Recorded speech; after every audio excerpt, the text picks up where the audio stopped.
This month, Streaming Things is brought to you by the super patrons, and I'm about to shout them out. Thank you so much to Chester Copperpot, Jade, Jillian Morgan, Aaron Layton, Ghost, Andrew Gray, Casey McCain, Crystal Trujillo, Jen Robinson, John Collins, Kalisha Reeves, Kate, Kiki Newton, Stanton, Valerie, and Will Nash. Bow, you shits! The real war isn't between a few squabbling houses. It's between the living and the dead. Winter is coming. Why are all the gods such vicious cunts? Chaos isn't a pit. Chaos is a ladder. I'm the shield that guards the realms of men. You know nothing, Jon Snow. I drink and I know things. You're the worst shit in the Seven Kingdoms! Death is the enemy. The first enemy and the last. Dracarys. I am the god of jits and wine. Welcome back. My name is Chris. I'm Andy. And I'm Steve. And this is Streaming Things, first of its name. Long may the podcast reign. The unequivocal successor in the RSS feeds. Yeah, who's going to be our successor? We need to decide this so that the podcast realms don't war. It should be the boy. I reaffirm the podcast. The moderators of the Discord. Yes, it's the moderators. That's our small council. They are real. They really are. We should give them titles. We should. Master of... I don't know. Shits. Master of shits. Jordan S. Master of Master gifts. of polls. Master of gifts. Master of Nitro. The Discord. Yes. Dollars, whatever it's called. Everyone who's not a member of the Discord on the Patreon, very confused right now and bored. That's okay. We're here to discuss House of the Dragon, Episode 8, titled The Lord of the Tides, directed by Gita Vasant Patel. I think that's how you pronounce that. You crushed that. Did no research. However, I did some research. This woman directed one of my favorite shows of all time, multiple episodes of it at least, The Magicians. Boom. And also The Great on Hulu, starring Elle Fanning. I've never watched it, but I heard that's good. I've seen that, but I heard it's great. Did you watch it? I watched the first season. It's great. Was that were you being coy? No, it was really fun. Yeah. It was The Great when I watched it. Yeah. That's her pedigree, and she did a fabulous job with this episode. So for those that are new to the show, what we're going to do is talk about our overall thoughts very briefly, just in broad terms, how we felt about episode 8. And then, because we just finished watching it a few minutes ago, then we'll do a play-by-play, scene-by-scene, and then delve into dragon eggs, any kind of lore tidbits or references to the books or Game of Thrones previous show, anything like that. And then move on to our Valyrian Steels segment, where we talk about our 3 favorite scenes or moments from this episode. And then cap it all off with the Mummer's Dragon, where we talk about our favorite performance, the person who stood out above all the rest, though that is increasingly more difficult each time. This episode is a doozy for choosing one person to nominate for that. Banger performances. Another reason why it's Matt Smith. Just every time. Yeah, I mean, we've given it to Millie Alcock, we've given it to Emily Carey, we've given it to Hattie Considine. Considine for sure. Carries the show, am I right? Everybody's had a turn because they're all phenomenal. Risa Fons is in the back, or like, God damn it, someday. I want my streamy. I want it so bad, Your Grace. Reese, he writes us all the time, like, was I not good enough? I'm the lizard, damn it. Don't make me beg, Your Grace. And I'm like, dude, why are you emailing me? I'm busy. She showed up at your house. Yeah, I'm like, You're like a famous actor. Leave us alone. God, subscribe to the Patreon. Leave us alone. I want accolades. So yeah, let's start it off. Steve, what was your experience watching episode 8? This episode, I should say, was very much hyped up in advance, right? Had a 10 out of 10 on IMDb for just the early screenings. Like maybe 100 critics had seen the episode, but the internet was abuzz. And Steve, what'd you think? It was a buzzin'. One of the things before we watched this episode, again, like you mentioned, had a lot of hype for how good it was. It was also hyped up as the longest episode of the season. True. And I got to say, when that final scene played out and it cut to credits, I was like, there is no fucking way that was the longest episode so far, because it went by. It was like a clip, man. It was fast. That was such a well-paced episode. It was just absolutely beautiful. stellar performances all around. I think it definitely lived up to the hype for sure. Like I really, really, really enjoyed this episode. This was I don't think I've been as emotional watching this show before this. Like, I mean, there were moments that like hit me watching the show, but there were a couple scenes in this where I'm like, I'm feeling it. And it was just amazing. And my dog's crying right now too, because she feels the same way. She's like, she wants the attention. She girl. Andy, what'd you think of episode 8? Dude, I thought it was fucking phenomenal. You know how much I love conniving in gardens. There was no gardens, but there was lots of conniving. And we got the Godswood at one point. We did. Yeah, so that counts. Dude, it was fucking phenomenal. There was so much going on and so many little moments of badassery that I love. And I don't want to spoil my favorite moments, but just tiny moments of badassery that this show has always, well, Game of Thrones and now this show has always like really done it for me. And I got a couple of them in this one that I was like, oh shit, that was good. I thought that like you guys said, the Mummer's Dragon is going to be really hard to give this time because everybody was crushing it. And I, again, have to give so much credit to the showrunners for the way they've paced this, because it's how much time has gone by at this point? Like 20 years or something? Like a lot of time. It was another 19 years, I think that happened at this episode. And they even said at the beginning, it's been 6 years since yada, yada. And it's like, the way that they've done it has been phenomenal. Like pretty much all of Game of Thrones would have happened in this span of time, right? Oh, much more. Yeah, this is Game of Thrones only took place over a couple of years. Yeah, so like it's been extremely well done, and this episode had a lot of the things that we've been waiting for. I think paramount among them, the introduction of the actors that are playing some of the main players that we're going to see from here on out, and it was great.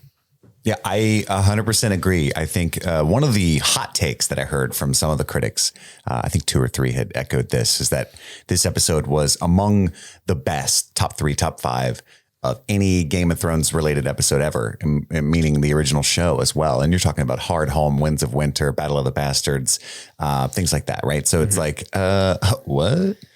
How are you going to do that? Except to Baylor? There's not going to be a battle. I hard agree. I don't think I've cried, like wept.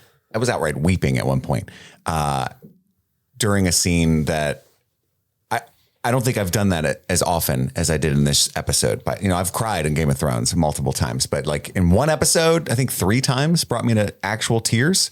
Really? I did not foresee that. And like Steve was saying, like I've had some moments where I really connected with these characters in House of the Dragon, but I didn't see the level of emotion that the pathos, if you will, that I felt in this episode. And I agree. One of the main criticisms of this show is that the pace is too fast. That it's going, they're not savoring these moments like they could be.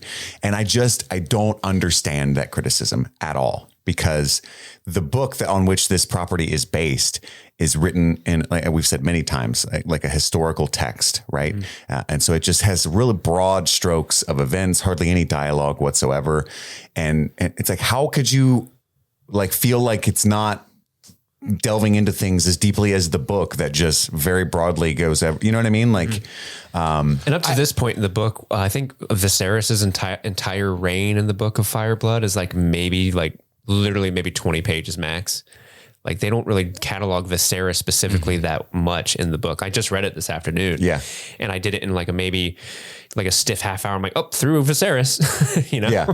And we have seemingly just got to that point in the book. So it's like, I can understand the conceit behind like missing some of the little moments in Game of Thrones. Like we haven't had any like Arya and the Hound type of things, you know what I mean? Where it's just like 2 characters that we love that got the duos put together and sent off to do a thing.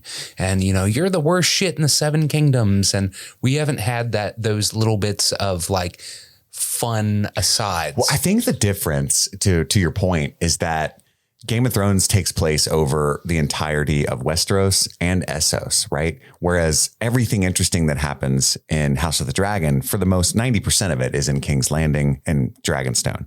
So you don't have the opportunity to like have those like travel talks, right? Like, and we'll get a little bit of it as the dance ensues. But once they start dancing, I do get. I miss the sex position personally. Do you? Yeah. I like a good sex position. Yeah. Let's come on, chat it out. I do get like Peter maybe Baelish. with people with the show going so quickly, people having a hard time keeping up with like, wait, who is that? Because they're changing actors because they're aging up a bunch of the characters. And so I understand people kind of not being able to follow along as easily because you have to sort of every other episode reacquaint yourself to who these characters are because they're being played by different people. I certainly sympathize for non-book readers. Just not, I don't mean that in a snarky way, just like legitimately I would be like, who the fuck is that?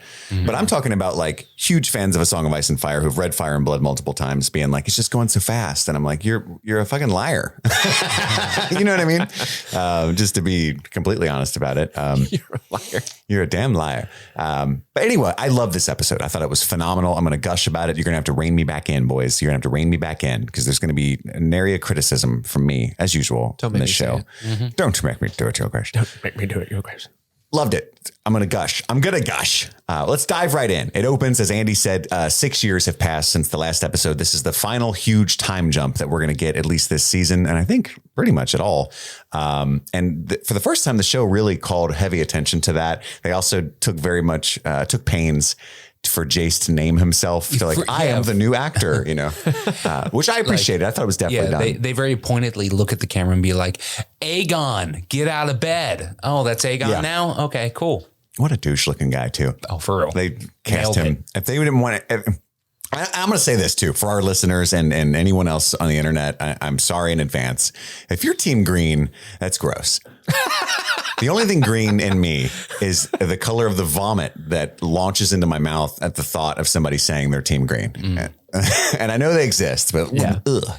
That has been one of my favorite things about the Hot D subreddit is there very much is a split between House Green defenders and House Black defenders. Yeah. It's really funny because usually someone will say, like, usually it's a Green, will be like, Alicent was really right because Rhaenyra wants to torture her son. And everyone's like, man, these people, they'll say whatever they need to say to defend their Greens. It's really funny to watch the discourse happen in that. There's a hard line on TikTok as well. And I'm just baffled they exist but that's what happens when you have a perspective, right? And in this case, I'm just unwilling to see it. I'm certainly a Team Black, but I am sympathetic to several characters of Team Green. Like I understand what their motivations are, but has been more outspoken in the defense of Alicent than me, I think. But at the same time, like as a whole, Team Green fuck that bitch. No, not her, but the team going down. The team is like the Team Green is like the O'Doyles. O'Doyle's rule. Yeah. One day I feel like your whole family's going down. The high towers are the O'Doyles of Westeros. They're going to ride a station wagon off a cliff, chanting their own name. And I'm just Adam Sandler over there like, not looking good for you guys. But anyway, 6 years have passed. Deep cut. Corlys has been wounded abroad by Corsairs on the Stepstones. Those damn Triarchy Corsairs again. They're coming back. They're like the cockroaches of Westeros. Damn it. You get rid of them and then they scurry back. So we're on the camera. There's like a drone or probably just like what is it? A gib? Jib? A jib? Jib. GIF. Gib jib. There's a crane shot, a crane shot over the driftwood throne, and Vaemond and Rhaenys are receiving news that Corlys is probably deathly wounded. I think he took a cut to the throat and it's getting infected, is what I took from their language. He's got a fire in him now. He's got a fire in it. It's an infection. Yeah, and he needs a lot of leeches. Somebody get him leeches. And Vaemond's being a realist, right? Like he's probably not going to live. Who's going to take the driftwood throne? I think it should be me. Just saying. And Rhaenys is. She won't suffer talk of crows. Implies that that's treason. Mm-hmm. Yeah. And by imply, I mean she outright says it. Were you talking about treason right now, bro? Mm-hmm. Baela is there as well, we should say.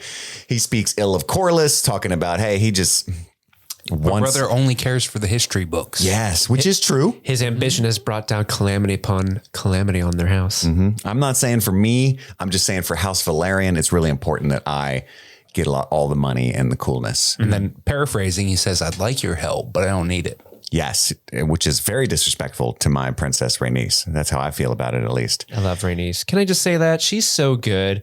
I want her in more episodes. She's in this one a lot more than the previous ones, but I love what that actress is doing with that character, and she's just so Eve Best. She's so captivating. I don't know. There's something about her that anytime she's on screen, I'm like drawn to her. Well, there's something about her that like she has that regality, where you can be like, you would have made a great queen. I was going to say regalia, but that was way off. I get it. The art, regalness. There's a grace to her. Yes. There's like just a tragic grace to everything she has. Yeah. I love her so much. And then Vaemond also says, because she says, hey, the king's going to support Lucerys. So basically that's what Vaemond's trying to do, is supplant Lucerys as heir to Driftmark. And he says, it's not a king who sits the Iron Throne these days. It's a queen. Dun, dun, dun, dun, dun, dun. And she also says that she's doing just fine ruling Driftmark on her own. Right. And he's like, you're only ruling it because Corlys is alive and elsewhere. You can't possibly inherit. Hitting her with that again. But she's basically saying, like, she's kind of trying to say, like, she already had one throne taken away from her. She's about to have another. Yes. And she's sitting in that throne having that conversation. You took my iron. Do not take my wood. And it should be said, Corlys isn't dead. He's not dead yet. No. He could make a full recovery. The sea snake might survive. I'm not dead yet. I'm not dead yet. Monty Python reference. Not dead yet.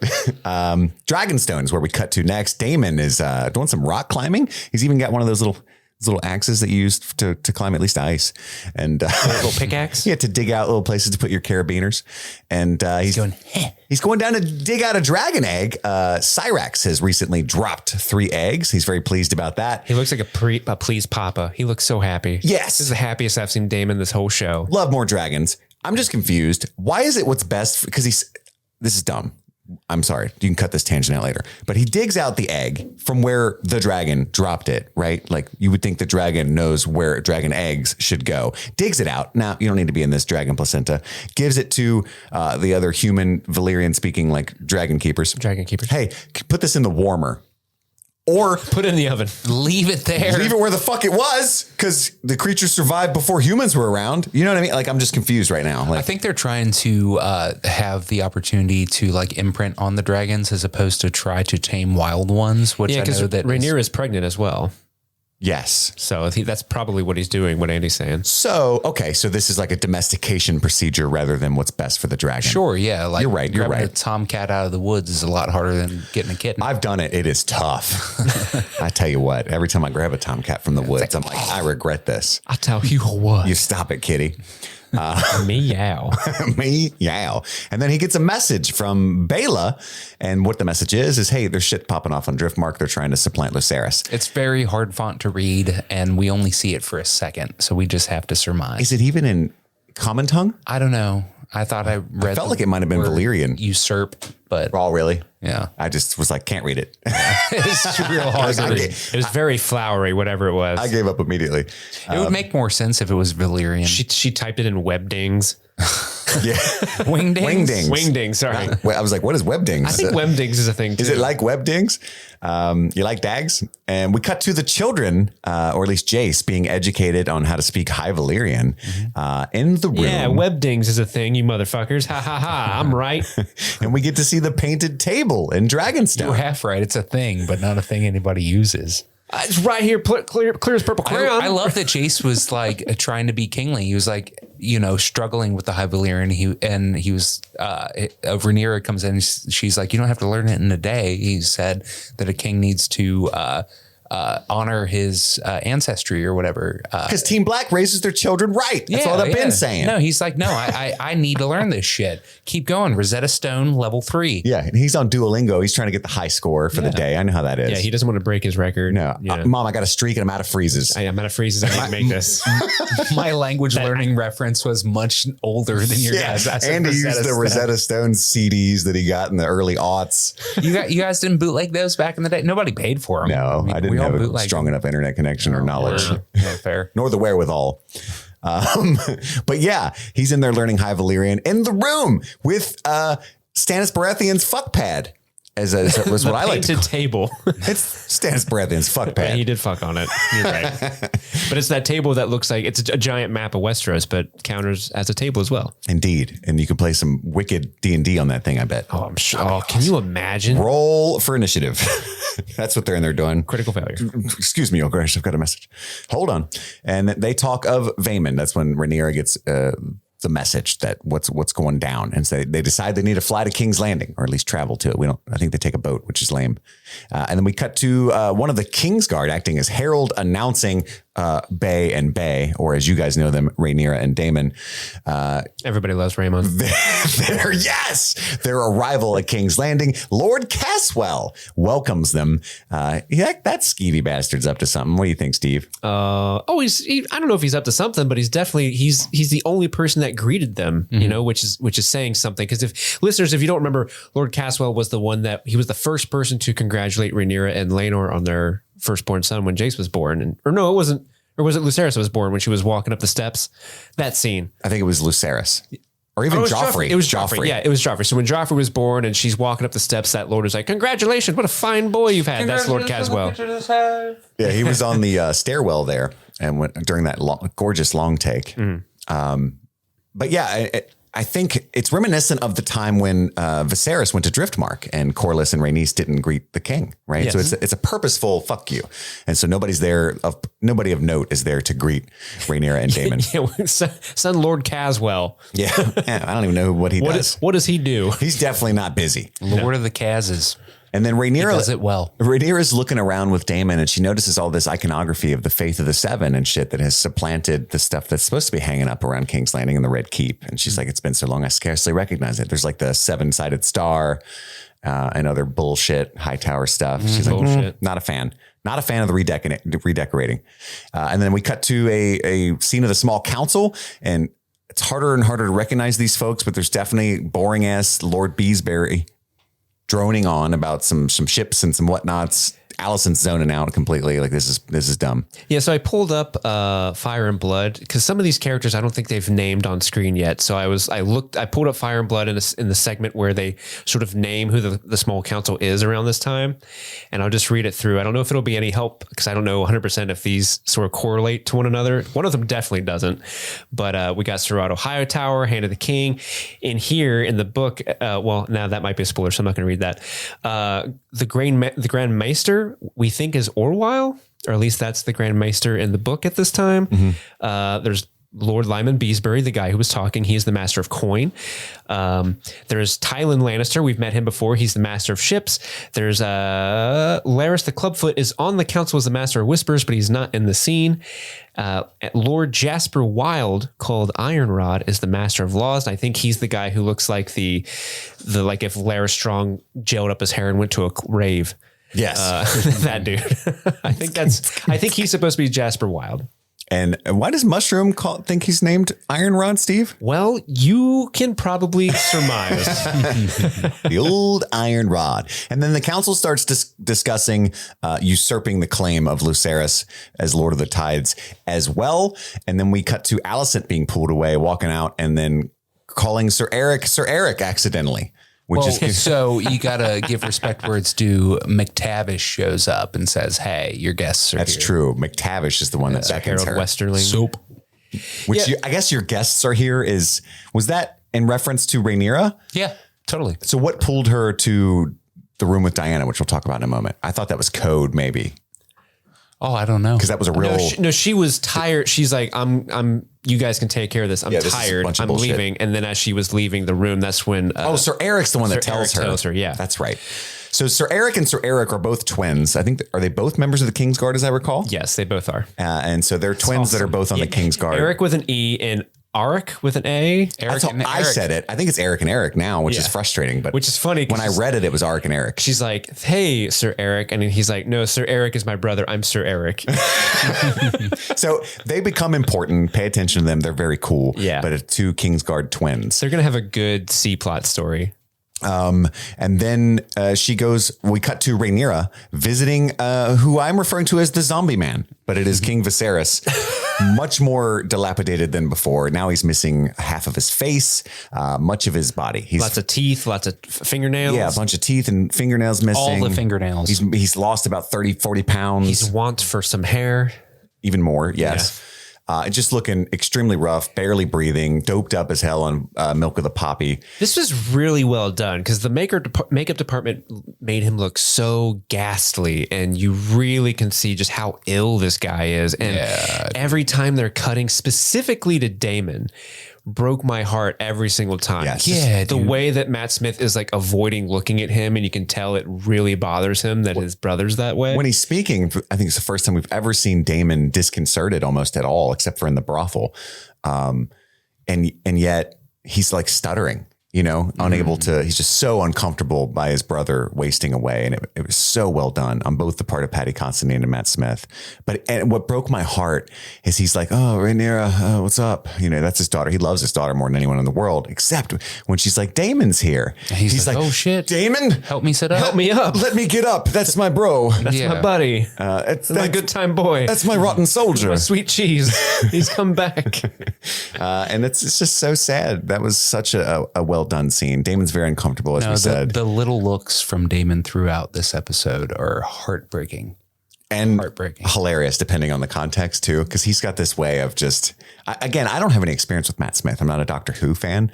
So I knew everybody was excited. But when they cut to Damon and he gets that little smirk, even when it's something that he should be mad about, he's smirking because he's like, I get to kill. This is great news. I just get that vibe from him, and I love it. Yeah. I say it. I do want to rewind to something from last episode, because there was a big discussion how the three of us took his laugh at Lena's funeral. Oh, true. You guys were way right about that. I watched it again. So, there was another interpretation. I think the other interpretation is a little bit more correct, where Vaemon is saying that, and even though he's looking at Rhaenyra when Vaemon says like the blood must be thick, he laughs and then looks at Vaemon like, you motherfucker, you're bringing that up at a funeral? I hate these politics. You suck. And I think in the context of this episode, that's more what was happening in that scene. Yeah, there's a couple interpretations that lend more earnestness to Damon, which I like. Oh, so Vaemon was bringing it up to lend legitimacy to the argument that he's about to make for the throne. Correct. Yeah. Gotcha. Correct. Okay. And Damon was kind of laughing like, this is never fucking stops. Yeah. You know what I mean? Like this bullshit. That, which is but I also even heard a deeper interpretation. I sent you guys the TikTok, I think, or the meme. I don't know if you saw it. I don't think I watched it if you did. So a lot of people like to believe that Vaemon was very pointedly bringing attention to Rhaenyra's children. She was getting, and so what happened was, oh yeah, I did watch this. Yeah, Damon saw how uncomfortable Rhaenyra was, and then laughed to draw the attention from her. Is another interpretation, which is like really cool that he's sacrificing. He's like, everybody fucking hates me anyway. But that's the cool thing about that character is you can interpret him in so many different ways. Yeah, he's so layered. Like the whole situation is. Yeah, he's an even more likable Jaime Lannister.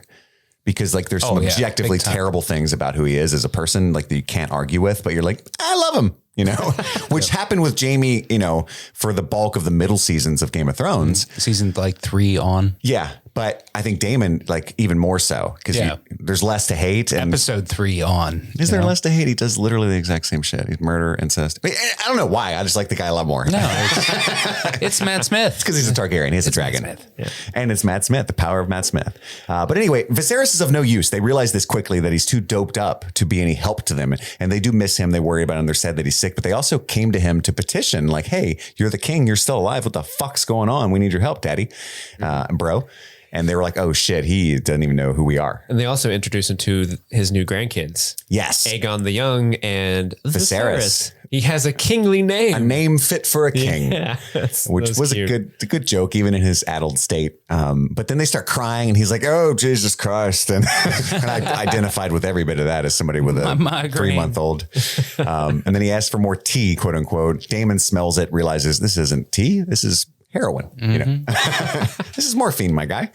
And that's when they look at each other like, I see what's going on here. And their knowing look is basically implying what's obvious. The high towers are keeping him doped up so that they can do what they want to do. Mm-hmm. But he's also in severe pain. So it's like, he is. I'll get it. I have a thought on that later. I wanted to talk about. I'm glad you brought that up. It sounds like we're on the same page. Queen Alicent. We cut to Queen Alicent and a crying Diana. We find out is a serving girl who is supposed to be cleaning up after Prince Aegon.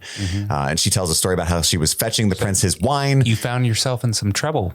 And we should say you found yourself in some trouble. Yeah, we should say trigger I hate warning. so fucking much the way that she phrased that. Yeah, trigger warning for sexual assault before this next part of the conversation. But go on, Andy. Yeah, she got raped by her son. And you found yourself in some trouble. Is my son raped you? Right. But he is a prince. And this is the thing, is that this is a huge scene. I don't want to gloss over it, because Alicent has become an instrument, and all this time she has been through the manipulation of Otto Hightower, but she's become an instrument of the patriarchy, right? And that's what I mean. And I don't mean to make this like a moral thing. It's just a show. Do what you want. But that's what I mean about Team Green, because I think that my opinion is that the show and the book very clearly put a stance between the old order, like, you can't say like I'm team Darth Vader watching Star Wars. I don't think, right? Or like I'm team Emperor Palpatine. Like that's a weird take. You could think they're fun to watch and enjoy their story, but it's weird if you're like, yeah, the Empire was right. Yeah, we need more order. Exactly. And so Alicent, it was about states' rights. What the show does is it makes Alicent like the unwitting instrument of the patriarchy. She's manipulated throughout her entire life. She's just trying to be beholden to her house and her father, right? So it's sad, it's tragic, but regardless, she is an instrument of the patriarchy. And in this scene cements that more than any other, because she covers up a sexual assault on the part of her son and intimidates the poor victim and pays her off, implies that much worse will happen to her if she says anything, and then forces her to drink the Plantea, just like Rhaenyra was forced, right? Mm-hmm. Sorry. The Plantea. That was a joke Steve made on It's real good though. It's a good one. And yeah, it's a crazy scene. This scene was so uncomfortable for me, just because like the whole time, because we all know that Alicent, she's making awful choices, but you understand why. You sympathize with her, because she's a victim in this as well. Mm-hmm. And the whole time I'm watching this, I'm like, please don't go fully to the dark side. Please don't do this. I was really I wanted to yell, like, don't do this. What are you doing? Stop doing this. A weird part of my brain thought she was about to off. I thought she was going to kill her. 100%. Yeah. That's what I thought was going to happen. I was so scared she was going to kill her. She was like, I know you won't. It was a relief that it was Plantea and some money, Yeah. Like, compared to what I thought was going down. Yeah. I thought she had gone completely off the deep end. But that still doesn't make it easy to watch when she's basically like, I believe you, dear. But however, no one else will. No one else will. Everyone else will say all these mean things about you. So maybe you should just leave. Terrible. And then the next scene, it cuts to Alicent confronts Aegon. He's just laying there, cheeks out. She slaps him in the face because when she says today of all days, I think she means Rhaenyra and Daemon are in town. Is that what she's I assume in reference to? That's the only day. The succession day. And he's like, we're just having a bit of fun. I don't know. And he's such a douche. And she slaps him. And to her credit says, you are no son of mine. Like, you're just a real piece of shit, dude. I got nothing to do with you. And he's the Joffrey of this era. He's just a complete piece of shit. And my heart broke a little bit because at the end of this scene, Helena walks in, and I don't know if they make it perfectly obvious that Helena, Aegon's sister, they're now married. Yes. And they have kids together now because Helena walks in. And Helena's a sweetheart. And Helena's adorable. And like, there's almost this heartbreaking moment where Helena walks in and she asks for Diana, like, where's Diana? She's supposed to take the kids right now. And you just see like Alicent almost look at her like maybe Diana was a friend of Helena. There was just there was a pause and an energy to the look they gave each other that seemed like more than like, oh, this is going to be rough for Helena as well. Like she's lost some sort of confidant that maybe she doesn't have a lot Helena of. has these like whimsical Luna Lovegood vibes that were, I think she's almost immune to like that. Thank you for the Luna Lovegood reference. I wanted to say that. Really? Yes, dude. Yeah, I think it's like big time, very out there. But yeah, it's heartbreaking. It's because Helena is pretty innocent of all the shit that goes down. She's awesome. We cut to Rhaenyra and Daemon hanging out as Alicent walks in. She tries to be kind of falsely diplomatic and polite, and Daemon's not having any. I love him in this scene. He's not having any of her bullshit. He tries to call her out on everything. Like, and there's a focus. The camera focuses on the scar on Rhaenyra's arm because she's like, it's been a long time since we've seen each other. So they haven't seen each other since that scene. And, Damon, I forget what Damon says. He says two things for sure. But she says something like, oh, I've missed you guys. And he's like, you haven't missed us enough to greet us as we arrived, apparently. And then there's another thing, but it's really well done. And the politics that the characters are playing are on full display because Damon has no patience for any of it, but Rhaenyra is still trying to like, oh, well, my husband, she's the queen and she's very important. She's ruling the realm. A lot of duties. She's ruling the realm. We don't know how to rule the realm. I don't want to, because there's a few moments in that I'm going to talk about way more later, but Rhaenyra is definitely wickedly savvy as well. And she does a much better job at playing innocent. But I want to give Alicent some credit. Rhaenyra is every bit as conniving as Alicent, right? Like, oh yeah, 100%. She's jabbing at her saying, you've been ruling, right? Mm-hmm. While openly saying, oh, she's been very busy ruling the realm, right? But like the way she delivers the lines, it seems so sincere. Yeah. Whereas I feel like Olivia Cook always has You're like, oh, thank you. Oh, wait. Yeah. Like Olivia Cook always puts a little stank on hers and it's a little more obvious. Do you know what I mean? Yeah. Oh, for sure. I just want to throw that out there because there's another scene where somebody calls Rhaenyra out on her bullshit. Alicent's in a place of power where she can kind of throw those shapes, and have that stank on her voice, where Rhaenyra has to be smarter and more subtle. True. It's out of survival. But Alicent, the way you said that, dude. Alicent rebuffs them. I want to stop the episode. Full stop right now. We forgot to see. I'm sure you guys have seen, those watching at home and listening at home have seen the viral meme of Emma Darcy and Olivia Cook discussing their favorite alcoholic beverages, right? And Emma Darcy took the world by storm with her sexy delivery, their sexy delivery of their favorite drink, right?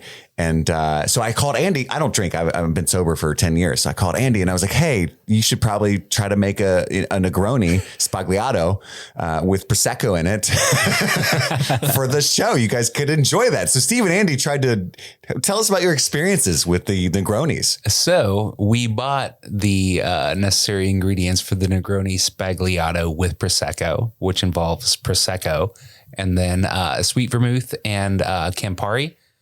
I gotta say, wait, Steve, what does it taste like? Tastes like cigarettes. It's fucking awful. They were both like spitting in the sink shit, when I showed up. Like, yeah, we did the whole like. It's I was like, did you put Prosecco in it? It's this beautiful red, rosy color, and it smells sweet and nice. It smells like something I would honestly love because I like sweeter alcoholic. You like sweet and nice, yeah. And so we did the cheers. We clinked it on the table, and we both drink it. Like, and it was so funny because we both were just sitting there like shaking our heads. We're looking at each other. trying to be cool, like Emma. Nodding turns into shaking. I think like at one point I'm like, I don't think I like it. And he goes, it sucks. Dude, it was trash. Okay, so to be fair though, the ingredients list that I read online was equal parts of those three ingredients. And Steve, about halfway through the first cup, was like, all right, I can't do this, and poured it out. And I held true, and I was like, there has to be something I'm missing. And so I tried a couple more with different variations on the amounts of each. And I did land on one that was actually pretty good. But I have to say it was pretty much just drinking like the sparkling wine and then like little hints of everything else. So I basically just drank colored champagne, and that was pretty good. Yeah. So maybe we'll assume we didn't make it the way that Emma likes it, but Andy and Steve were like, they can keep their Negroni. I would love for them to make it for us. Like, yes, I want to know what they do. Yeah. Emma Darcy, email streamingthingspod@gmail.com and let us know your schedule for when you might have time to bartend for Steve and Andy. I need to know your amounts. Wonderful. And if you could make a mocktail for me as well, I don't know how busy you are. Or at least maybe Olivia Cook could just stop by and have what I think it was a gin martini with a lime twist or something. Also wonderful. I drank from the bottle when I was drinking. So I haven't had any of this stuff. There's like olives go in it. But we tried to have like a House of the Dragon drinks, and I just went with Dr. Pepper. You guys should have stuck with me. But anyway, Alicent rebuffs them. It cuts to the courtyard and Lucerys and Jacaerys are like super excited. Like, hey, we used to like get bullied here. This is great. And then everybody's staring at them in their brown hair. Like, oh, it's still happening. This is cool. This is good times. And Luke seems to be much more affected by it than Jace. Jace seems to like, Jace I don't is just give a like, shit anymore. remember when you tried to swing Kristen's mace? The Morning Star. That's right. And then we look over and Kristen Cole is fighting and training somebody. Aemond. Yeah, Aemon. We don't know right away. It's just a blonde-haired dude. It turns out to be Aemon Targaryen Yes. when we see the eye patch. By the way, this is a very fucking dangerous way to train somebody. They are swinging, it looks like sharpened steel, like as hard as they can at one another. They're going hard. Like, which is just more evidence of how, I mean, Vaemond gets the upper, or not Vaemond, Aemond gets the upper hand on Kristen Cole, who's a, very seasoned warrior, like well-trained soldier, famous for how good he is at swinging stuff. So that means that Aemond is a bad motherfucker. Yes. Yeah, I mean, you don't get an eye patch and not become a bad motherfucker. You have to, bro. You have to. Like, if you are a bitch with an eye patch, that is the worst. He doesn't even have depth perception, my dude, and he's still fucking going hard, Well, it's like, when you're aiming, you actually close one eye, or I do. Maybe you're not supposed to. So it's like, now when I say I do, I'm saying playing darts, like sure. Shooting BB guns. No, I even though Aemon is definitely on the bad side of the story, he's still a really cool character. Yeah, that's a character to root for in a weird way. In a weird way, yeah. Like when he stands up, he makes eye contact directly with him. He's like, "Nephews, have you come to train?" Like, no, dude, like, I don't give a shit wasn't about looking at them yet. He was looking couldn't see away, him with that eye, and he said, "Nephews, are you here to train?" And then looks over. It was awesome. Yeah, the line delivery. Like just the small subtle scene tells you so much about like the difference between Aemon and Aegon. Yes, where like Aemon is the character that like. He's almost the more kingly of them because he's very dutiful. He's more about his family. He's more about the duty. Aemond is like a Maegor the Cruel, though. Yes, 100%. If he was going to be kingly. Yes. But that's crafted by weird childhood and riding old farty dragons, right? Yes. But I like the line where Kristen says, hey, you're going to win a lot of tourneys. And he's like, I don't give a shit about tourneys. Yeah. He wants to kill people, right? Maybe his nephews. Yeah, maybe. And then we get to see Vaemond Valyrian arrive, and Ramin Djawadi's score kicks up in such a cool, like, I don't know if that's the Valyrian theme and I haven't been paying attention or something, but that is a fucking badass sound. Mm-hmm. And his arrival is of ill portent. And it's like dissonant to like, hey, something's going wrong by him being here. It was awesome. Yep. And then it cuts back to the small council room, but it's just Alicent, Vaemond, and Otto, I think, discussing supplanting Lucerys again. And I think it's Alicent who is hesitant to do all this yet again. I just want to make that very clear. She doesn't like these vibes. It's Otto that forces her to do this shit, right? And it's like, well, Corlys may yet live. Just want to throw that out there, guys. Mm-hmm. And then Otto again drives it home. Oh, my dear, you're not smart enough to comprehend how fucking crazy this is. Your feeble female mind just can't comprehend. It's a lot going on. I understand how you might not follow. And she really only sort of comes around to the idea because she thinks, well, we must act in the interest of our subjects. It's because Vaemond says, like, when the Triarchy attacks, do you want me as the lead of your navy, or do you want a little boy who has no battle experience? Yeah. It always goes back to your children's lives will be threatened one way or the other. Rhaenyra, Lucerys, whoever it is, like people you love will die if you don't do this, Alicent. Well, then if you put it like that, who wouldn't, right? Yeah. And we cut to Rhaenys in at the weirwood, the heart tree in the Godswood there, and Rhaena and Rhaenyra approach. And Rhaenyra's like, loving their PJs, by the way. Grandmama. Yeah, right. And Rhaenyra says, thank you for raising Baela, essentially, right? Because Baela has become like a ward at Driftmark. And she tries to convince her, hey, are you going to help me when this shit goes down tomorrow about the succession? And wait, then I realized actually that you're going to advocate for yourself, that you just want to rule Driftmark. Yeah, because Rhaenys thinks that Rhaenyra and Daemon had Laenor killed. Like, yes. They actually paid someone to kill him so that she doesn't quite trust them. And she kind of did. Well, from a certain point of view, yes. Yeah. She definitely took him off the board, but she didn't kill him. I think, right. No. And I think Laenor happily left. Yeah, no, but I mean, Rhaenys still like found a corpse that she believed was her son, and then saw her daughter-in-law marry her uncle. And it's a sad state that they can't tell her. And whoever that was that they murdered, terrible person, I'm sure. Yeah, I mean, let's just be 100%. honest. Daemon put on his crime hoodie and just did what had to be done. We all have a crime hoodie. As he does. And so it is fucked up, but I mean, she is reading it the way we all did until we saw that ending of the last episode where we saw that he was actually alive. Where he became Grey Worm. We're all just like, oh shit, he's dead. It's a sad state of affairs. And so she calls her out on that. Like, hey, you did worse than that with Laenor. And she says, I swear to you, I did not order him killed, which is True. And that's the second time that she's made a promise by that tree to someone that's technically true, because she promised Alicent that she didn't sleep with Daemon that night by that same tree. Good call. Yeah, man. I thought that would. And everybody says, this drives me nuts, and that's talking about my Queen Rhaenyra this way. She fucking directly lied on her like mother's grave to Alicent's face. And I'm like, no, she didn't. Alicent was not specific enough. You know what I mean? Like, that's how I feel about it every single time. Like, you want to get answers? You got to be real specific. Did you fuck Daemon? Oh, no. No, did not.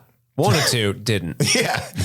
We just went to an orgy together. It's just it's a Targaryen family thing. There were like 20 people around us 69ing. If you asked me about that, I would have said yeah. Yeah, it was I near 69ing last night? Tons of it, yes. I was very near it, yes. Did I 69? No. Not with Cole wasn't into it. With whom? But anyway, she said, I swear this to you, Baela. And so then she offers, say, hey, I got a lie by omission, Chris. Is that technically what that is, though? Yes, that's called a lie by omission. So maybe that's still a lie. No. They got to, again, they need to be clear. Lied by omission. No, she answered the question. Did you 69? And here, let me just Nay. Honesty sometimes. Ooh, I don't want to say it like that. Sometimes 69. I want to know where this is going. Sometimes people pour their hearts out, bear the truth, capital T, quote unquote, just to make themselves feel better at the expense of others, right? So Rhaenyra had no idea in that moment, and this is way back to like episode 3 or whatever the fuck it was. I'm sorry for this, but I haven't spoken on it yet. If she just said, okay, I did bang Kristen Cole, he could be executed or gelded and sent to the wall. Like, she has no right to unburden herself of this truth to her friend and just doom this guy. Right. That's an actual immoral thing to do, to tell the truth in that moment. Right. Right. And that's how I feel about how it be sometimes. Any hoozle. So then she's like, look, I know you don't like me. You think I killed your son. I didn't do it. I swear, but I'm never going to be able to prove that to you. So how about this? We just set that aside and you wed your children or your grandchildren. Sorry, I'm getting confused. Rhaenys' grandchildren to my children. So Baela and Jacaerys? Rhaena would marry Jacaerys and Lucerys, right? So your children, the women, or your grandchildren, your women would be, Baela would be queen and Rhaena would be the queen of, or the Lord of Driftmark. Lady of Driftmark. Absolutely. And Rhaenyra is like, Rhaenys is like, that's actually a fire ass idea. Very generous or desperate of you. Right. And this is where I was talking about earlier. Rhaenyra is very savvy here, but Rhaenys has been doing this shit a lot longer and she catches on to all of it. So you send your my granddaughter out here to soften me up first. And then you have all these like juicy ass deals. And I didn't even see it that way when Rhaena walked up and said, hello, grandmother, at all. Cause I want to think the best of Rhaenyra at all times. That's my fault. Yeah. And I just thought that was neat. Like that Rhaenys had that perspective. And I was like, I think she's probably right too, that was a calculated thing. Like Rhaenyra be playing this game. Oh. Well, at one point, Rhaenyra was like, does it matter? And Rhaenys is like, yeah, you're right. It doesn't fucking matter. I love that. This is from a viewpoint of desperation. She looks up at the werewood. Also, when she says that, like, it doesn't matter, like in a sense that says that she's gazing beyond all of this bullshit of mortal men. I didn't look at looking at the werewood, but I like that better. She's looked up. Yeah. But yeah. Well, the way it was framed, I saw the red leaves and I just took it that way. She seems like a pious person. Because she had almost resigned herself, because she also says something like, tomorrow the High Towers land their first blow and I must stand alone either way. Yeah, meaning you to your knees. Yeah. She was like, oh yeah, tomorrow's going to suck for you. Tomorrow's going to suck balls for you. I'm out. That's what she said. It's a weird line from this show, but. And then she throwing up deuces. Because your daddy, he can't walk up to the throne, or can he? And then we cut back to Viserys, King Viserys laying in his bed. Rhaenyra goes to see him. It's like storming out. The way the scene is lit is awesome. Miguel Sapochnik had nothing to do with it. And you can see everything. And that was a joke for Andy and half the internet. And she basically comes to beg him again, like, please fucking help me. And this scene, Emma D'Arcy, they were incredible. Like she comes in, Rhaenyra comes in, says, hey, do you really believe in the Song of Ice and Fire? Brings that up. He talks about, Aegon's dream. And then she's like, by naming me heir, you divided the realm. You said it was important that we kept the realm united. I thought I wanted this. This is like, she starts to break down. I think for the first time, we see the cracks in it where she's like, none of this is even worth it. And I thought I wanted it. If you want me to be queen, defend me. And she's begging, right? Like she's weeping. And he's just like mumbling, supper. Well, he does say my only child. Chocolate chip pancakes.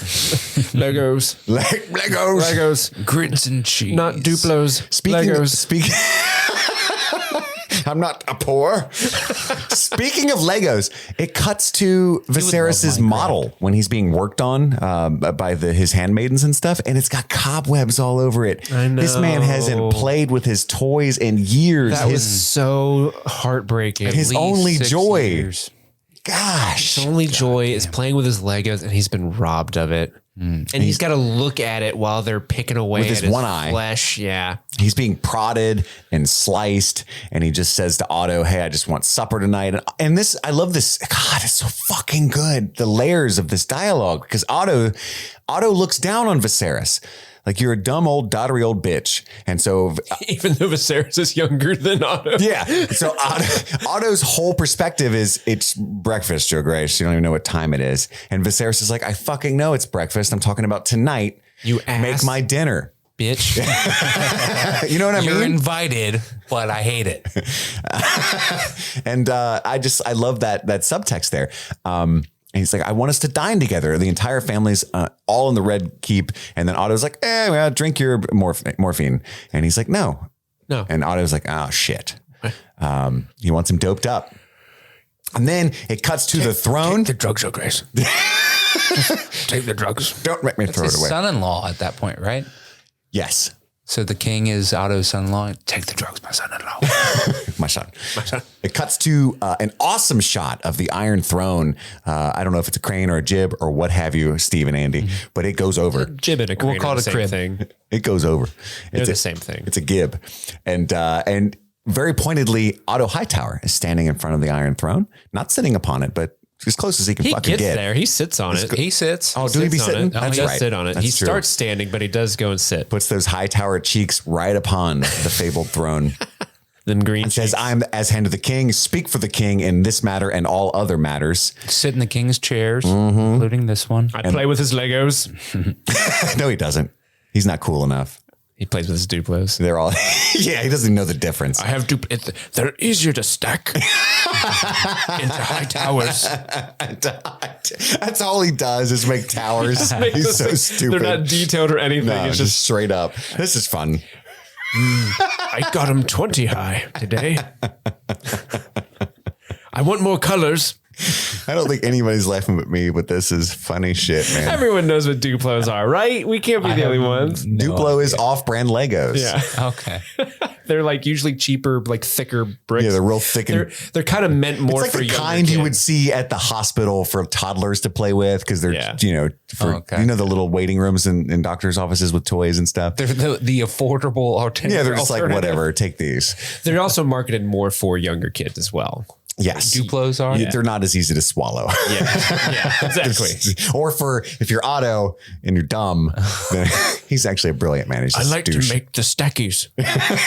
to high towers. This is what these are for. But yes, so Put a green brick on top because we're at war.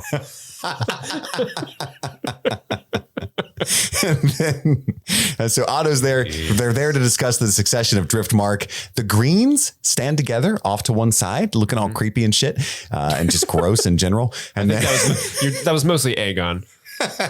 then the Blacks also stand together off to one side. Vaemon gets to speak for himself first. He talks about his unimpeachable blood, takes a lot of jabs about that, talks a lot about the history of House Valyrian, how they survived the Doom, and how he wants to carry that forward. And the matter has already been decided in private between the Queen, the Hand, and Vaemon. So he's just speaking to the court now. It's like, I made some moves, motherfucker. This is why they're going to affirm me. Exactly. Rhaenyra chimes in. Alicent shuts her up. Says, hey, give him his chance. It's his turn, bitch. And so their claws are still out at that point. Aegon smiles when his mother does this, and Aemon's just eyeing them. Because he got one eye. You know what I'm saying? Thank you. And then Rhaenyra starts to petition for Lucerys, but Viserys arrives. And the doors open. Everybody's interrupted by this, and they linger on him, just limping the entirety of the throne room over to the Iron Throne. Otto and Alicent shit their pants. They literally look so fucking scared. Viserys is wearing this eyes wide shut mask, but not for cool reasons like in that movie. Man in the Iron Mask shit. It's Leo DiCaprio stumbling his way up here. And he's trying so hard. So he heard his daughter's plea, said no medicine. And you got to imagine the pain this man is in. That's how much he loves it. I'm going to cry again. That's how much he loves his daughter. And this is the part where I just completely broke down. He says, I will sit the throne today. The crown falls. And that is an ill portent, right? Well, so, sir, one of the Erics tries to help him up the he's like, fuck off. steps. And he says, I don't need help. And then he stumbles up a little bit. And then his crown falls off. Yes. And then he's going to reach for it. Another hand comes down to grab it. And he says, I said I didn't need any help. But it's Daemon. It was Daemon. And then he looks and sees that it's Daemon. And he's like, I will accept help from you, my brother, right? That's the look that's shared between them. Yeah. And Daemon, everything we think we know about this man is thrown out the window because he carries his brother the way to the throne and then puts the crown on his head. Not even, because if you remember all the way back in episode 1, Daemon was like, I will protect you. Everyone else around you is using you and I'm not. And that is such a perfect sort of payoff for that original conversation, because literally everyone is scared, like, oh shit, he caught us conniving, and Daemon was the only one that stepped up to help him up, other than the Kingsguard, which that's their job. It's true. Like, Daemon never wanted to supplant his brother. He wanted to be his heir. And and he just wanted his brother to like have him around. Mm-hmm. God, I love this moment. I was crying balls. I was just so upset. Crying. And it was like, it was a moment that was easy to like, oh, this is so cool. But like, I couldn't believe when Daemon put the crown on his head. I didn't understand my own feelings. Like, why is this hitting me so hard? Like, you know what I mean? Like, this is my girl level. Like, where's his glasses? Like, that's how sad I am right now. Like, this is beautiful. I loved every bit of it. I thought it was the coolest shit in the world. One of my favorite things in this universe to ever happen. But yeah, I to the rescue, limps to the throne, and he calls upon, he's like, dude, I'm sorry, I can't even talk. That's how much I love this scene. Spoilers for my Valyrian Steels. But he looks around and he's such a gangster with that mask, and he can barely like hold his head up, but he's still got the gall to be a smartass. Like, I'm confused. What the fuck are we talking about right now? Why are we talking about succession rights? It's been settled matters. If anybody had anything to say, it wouldn't be any of you dumbasses. It would be his wife, Rhaenys, who's right there. And she's like, very true, Your Grace. And she speaks the truth, which is the last time I talked to Corlys, very excited for Lucerys to have the throne, that his mind never changed on that. And, you know, Alicent's looking at her like, shit. And then basically the matter is settled. And I love the way, again, he's still got some smart assery in there. Well, that was also her siding with Rhaenyra in that moment. Sure. It wasn't just speaking the truth, because she had the opportunity to say, my husband did not recognize our grandchildren as being legitimate. He wanted me to take his place. She did decide to wed the kids together, and she even like makes her payment for what she's saying very clear. By the way, my kid's going to be queen. But I also think the tables had turned because of the king being there. She was like, oh, okay, I better pick a winner real quick rather than just watching Rhaenyra get gutted. Yeah, that's fair. And I think it was a smart move on the part of Rhaenys. But yeah, Viserys gets to say, so the matter is settled again. Like, because it was already settled in his mind. Like, you guys are exhausting. Let's just party and eat cakes and stuff. I'm going to die soon. We're going to have a baller supper later tonight. I thought it was very interesting. I've been smoking this pork butt for hours. When Lucerys wins the succession, Aegon thinks that's funny too. Did you guys notice that? It cuts to Aegon and he's like, this is great. He's like the Joker. He doesn't give a fuck. He just likes chaos. He just wants to watch the world burn. He's to beat off onto all windows. Little people. Yeah. He's just a dog chasing cars, right? Like, that guy is no good. Well, he doesn't give a shit about Driftmark, I assume. Like, he just doesn't care. He's not smart enough to understand what's going on right now. He probably thinks it's funny, like, this fucking bastard beat this guy out. That's a hoot. That's funny. Yeah. This kid's dumb. Yeah, both her kids are super demented seeming in their own agendas and their own ways. But yeah, so Lucerys wins. Vaemond speaks up. much too harshly.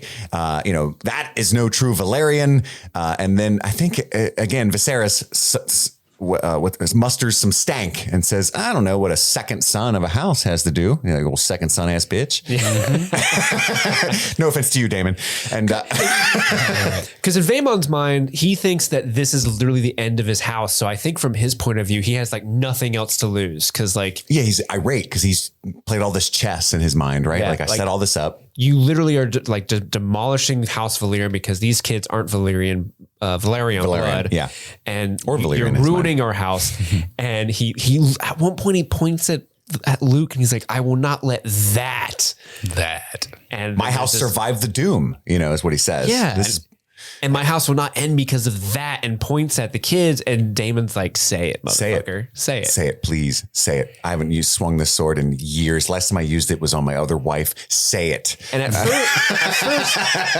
first it seems like Vaemon figures it out. He's like, her children. But then he goes like, our bastards, and she is a whore. And I can't believe he doubled down with she's a whore. Oh, dude. Yeah. Like when I was like, he might kill him. And then she's a whore. And I was like, oh, he's going to die. Oh, you super dead. Yeah. And then the king stands up, pulls out his little dagger. Pulls his dagger. I'll have your time. Yeah, give me 20 minutes. Cut it out. I love. Someone make sure he doesn't run away. Hold him down. Like the solidarity of the moment of Viserys, I'll have your tongue. And then Daemon cutting his head off to where all you can see is a tongue left. Yeah. Like that's obviously on purpose. It was great. And Damon's just like, he can keep his tongue. Everybody's shocked. I think it's Alicent calls for him to be disarmed. Otto. Of course. Otto. I'm a wussy. Oh no, he's going to come after me next. I want to vent another thing real quick. I know we're really late on time. We got to rush through a bunch of good stuff, but there's another thing people keep commenting on, like, how is it possible that Kristen Cole is not in jail? I guess they think there's like a Westerosi jail. There's the Black Cells. But there is no law and order in this land, except much like our actual world. What the people in power say? Dictated by those in power. Sure. And so the whole idea that like Kristen Cole should be brought to justice and they think that that's an unrealistic event is ridiculous to me. He has the support of the queen. The king is just addled. Even before the milk of the poppy, he was always like, Legos, queen does it all. And so there's no way, who's going to enforce it? It's a monarchy. It's how this place works. Do you understand what an honor killing is? That's like a daily occurrence in this world. And so there are laws. He besmirched me. Oh, okay, cool. The laws are guidelines, And so, yes, Daemon murdered someone from a prominent house right in the middle of the court. That's the king's brother. They all looked at the king. The king said, I'm hungry. And so they said, okay, well, take the body away, I guess. And that's done. Like there will be no police, no investigation. It's over, right? I just want to make that clear because I feel like that's going to happen on the internet tomorrow. And I'm going to be like annoyed. Well, also Viserys is there, and I sure Viserys is like, oh, you killed him? Cool. Yeah, sure. I would have done it too. Yeah. Well, the king had literally at that point, condemned that guy to death. He said, I'll have your tongue. And he condemned it to a tongueless life. Yes. That's fair. That's fair. Which, I mean, you ain't going to survive. Life isn't worth living if you can't taste that sweet, sweet food you like. Sweet Negroni. That sweet what? That sweet Negroni. You can't have that. It's like, man, burnt cigarettes, please. With Prosecco in it. Anyway, that scene, amazing. Aemond looks very pleased at the death, by the way. He's like, slicing of the head. I'm for it. As fuck. I'm for it. I wanted to do that earlier. But he's doing his weird little, lipless smile. You know what I mean? His perfect casting. It's crazy. And then Alicent tries to dull. Is a scene where they take him back to bed because he collapses on the throne. Mm-hmm. She's trying to make him drink the poppy, but he's like, no, the party's tonight. Must not cloud my mind, right? And so, but I think, and this is Andy's point earlier, I think he kind of hinted at it. I do think Alicent truly wants to remove his pain.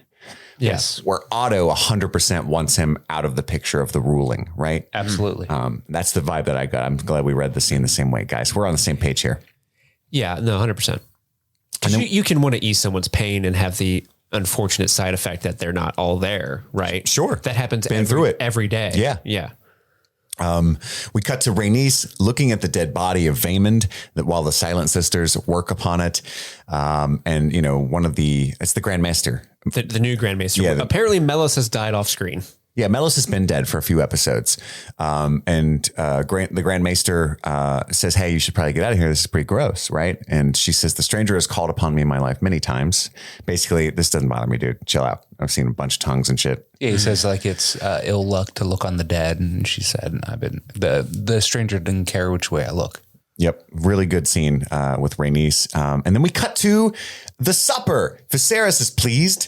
He's brought in. But right before he's brought in, we get an iconic... Wait, this might be a dragon egg. Well, Alicent and Rhaenyra are sitting there and they're opposite sides of each other. And it's very cool looking. And then Viserys is plopped between them.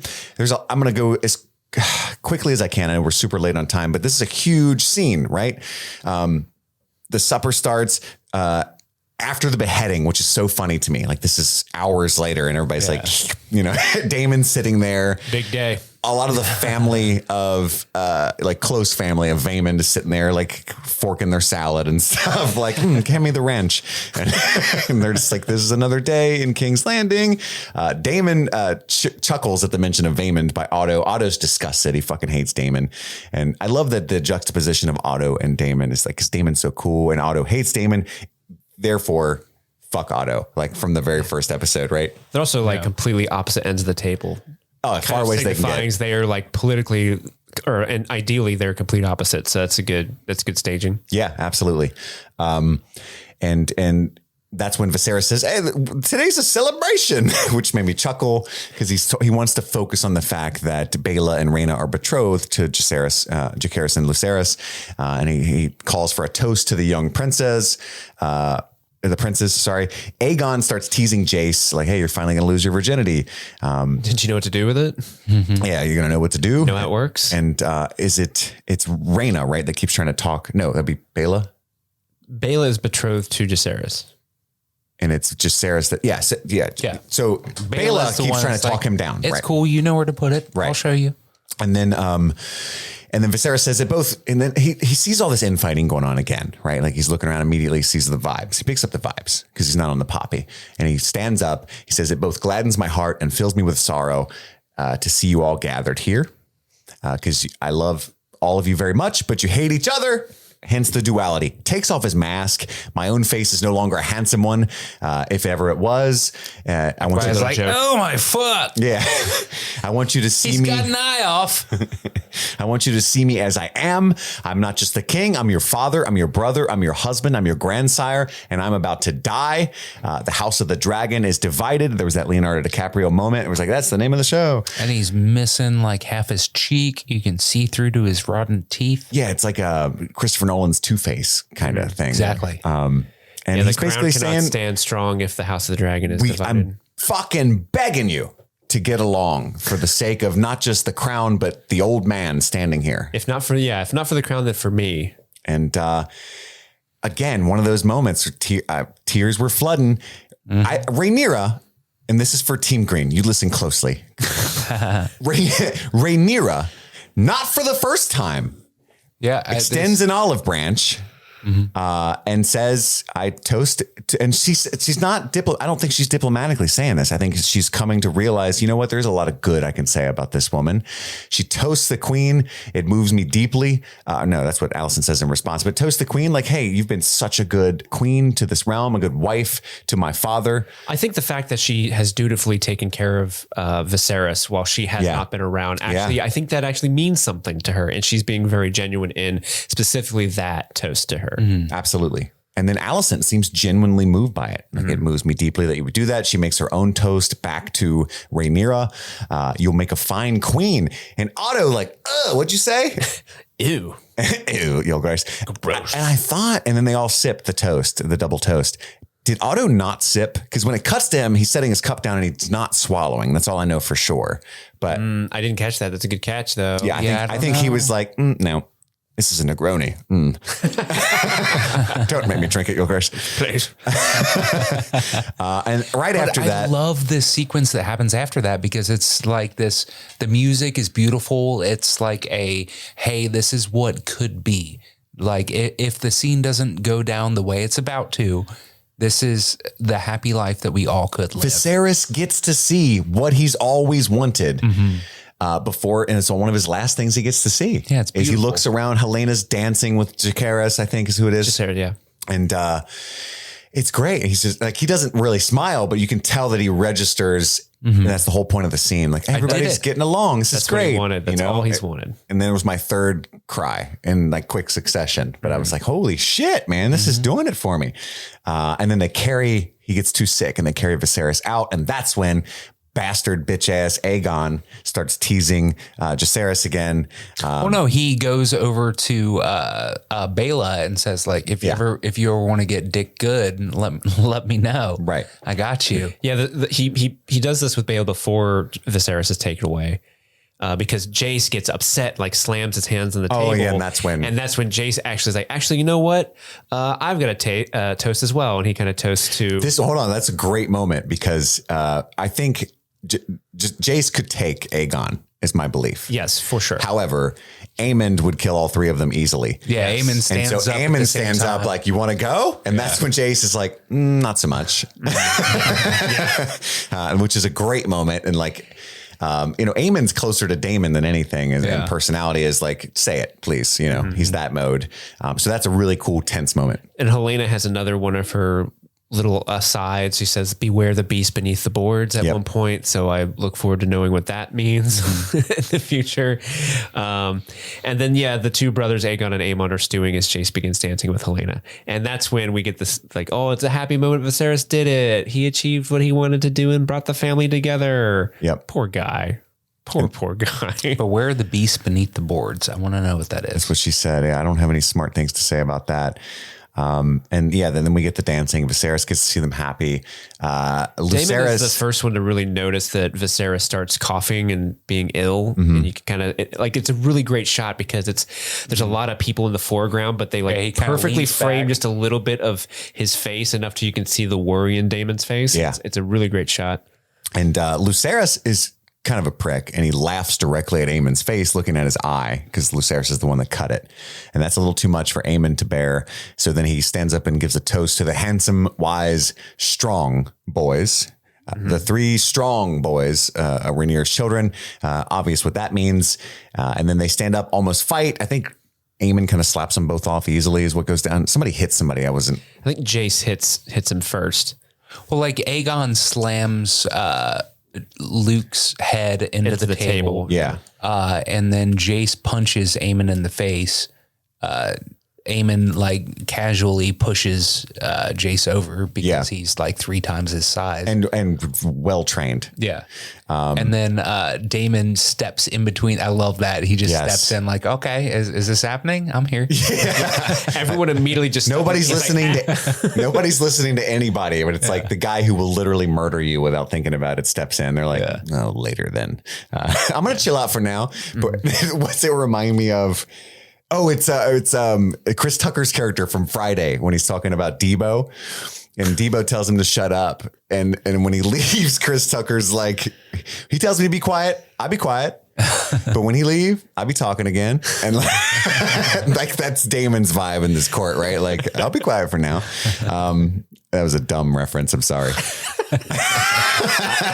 I'm here for it. There's 9 people at home that are like, yes, yay, Friday. Love Friday. He sends the boys to bed. He goes after them, and Alicent seems genuinely upset.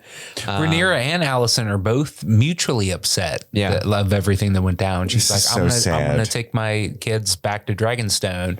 And she was like, oh, you just got here. You shouldn't leave so soon. Touches her hand. I'll be back. And like they seem genuinely like, hey, we just had a moment and our kids fucked it up. And I love this sequence so much because it is all of the bullshit like posturizing that the families have been doing it's like the sins of the father being pushed onto the sons.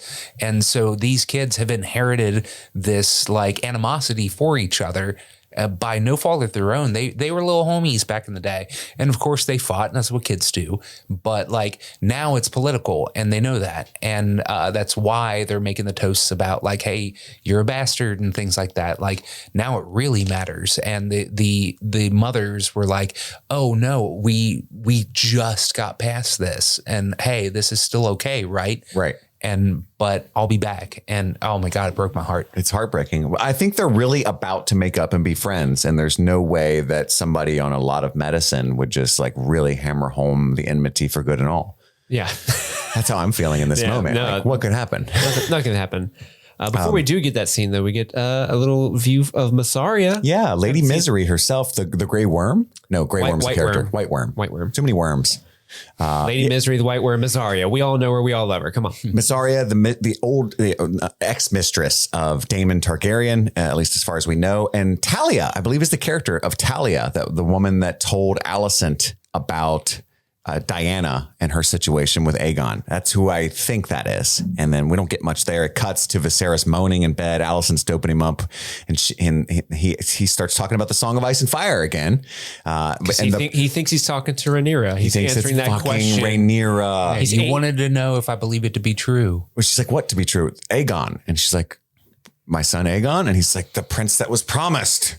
You just asked. What are you talking about? Yeah, he thinks he's a day. He's a day behind. It is you are the one. You must do this. You must do this. The realm against the cold and the dark. And Alicent is like, the look on her face. Like fuck, now you'd say this? You gotta be fucking kidding me, bro. Yeah. And like, that is dramatic irony. That is what that is called. Because the audience knows, the character Yeah, he meant to say that to Shakespeare Rhaenyra. got a boner.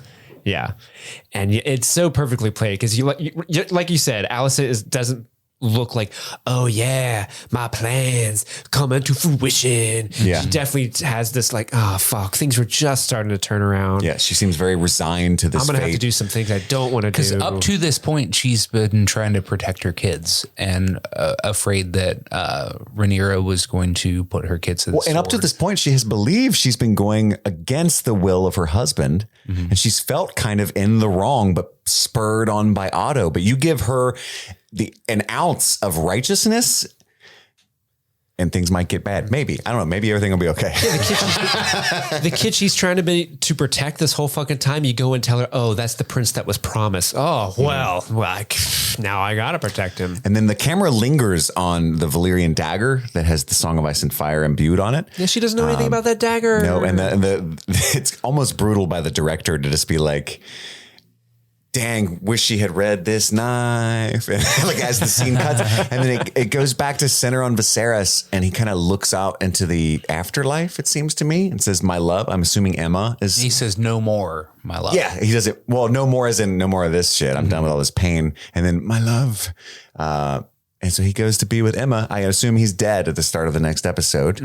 And then it cuts to black. Although it would not be out of character for the show where the show opens and Viserys like, I'm still here. He's missing his other arm now. It's been 8 more years and somehow I'm just ahead. It's like Futurama. Yeah. He's in a glass case. It's just a flesh wound. I'll bite your legs off. So that's it. And now we get to some dragon eggs. Steve, lay some eggs on us. Well, we actually kind of talked about all the dragon eggs. I mentioned the painted table at the beginning. That you mentioned the 7-pointed star necklace and decorations, the symbol of the 7, the religion of Westeros that the Hightowers particularly adhere to, because if you remember, the seat of power for the faith is in Old Town where the Hightowers reside. So they're a very faithful, very pious family. Yes, very pious family. But like politically. Yes. And then the other thing I did want to mention, I don't know if we've actually talked about the Maester conspiracy that fans have speculated upon, where the reason why Viserys is constantly being ill and Maester Mellis was always like, oh, he loves leeches. The leeches are working great, but they clearly aren't. This is this long-standing rumor that the Maesters, there's this conspiracy that they absolutely hate the Targaryens because of the power that they wield, that, like, you know, if they did not have dragons, they would just be a normal house and they wield too much power. And there's this conspiracy that the Maesters are working together to try to do what they can to either delegitimize the Targaryens or get the dragons killed so that they're not as powerful as they are anymore. And I just thought that was something we could bring up and discuss at least a little bit, because, you know, Viserys is now, they're drugging him and making him not all at his wits, Sure. I mean, it does seem, his illness is a mystery. It's some kind of leprosy, but obviously not as contagious. Some people have also said like it might be some kind of lead poisoning or something from the throne. Sure. That's just based on his symptoms. That's what people online say. Mm-hmm. Yeah. And in the book, it should be mentioned that the way Viserys dies in the book is slightly different than this. In that he dies in his sleep, but his last day is he is telling stories to his grandchildren on Aegon's side. Yeah. And like I forget what story he tells them, but he's telling them some like great story. And then Helena scoops up the kids and leaves, and then he dies peacefully in his sleep. But it's just an interesting thing that in the book, they don't really give Viserys this much reverence at all, really. Whereas the show, they focused on what history would remember. Yeah. Kind of weak. You know what I mean? Sure. Kind of ill-suited to his role. Yeah. As history would. And you got to remember how closely tied to the show George Martin was consulted, right? And so he was able to provide a lot of context, I'm sure. He and Ryan Condal are very chummy. So I think that a lot of what we're saying is like really what happened that he didn't put, because it was the perspective of the book didn't yield that possibility. Right. But yeah, that's a really good theory for sure. As far as the Maesters interceding. Anything else there, Steve? Nope. Andy, you got anything Dragon Egg wise? Nothing. A few more like little things. It said that the message about Corlys Velaryon being wounded, the Raven carrying the message about that came from Evenfall. It's just kind of thrown off. Evenfall is the seat of House Tarth, as in Brienne of Tarth, because the Sapphire Isle is over there. By the Stepstones. So they would have received that news first. So I just thought that was neat, a little lore stuff. We talked about the painted table. It's dumb and small, but I just want to call out attention that when Jace was learning High Valyrian, they were talking about Aegon the Conqueror. So, more like the Doom of Valyria lore thrown out there. The name Viserys, this is my pull. I don't think it's even really there. But one thing that I thought of that was funny is there was kind of a triple entendre to Viserys's joke.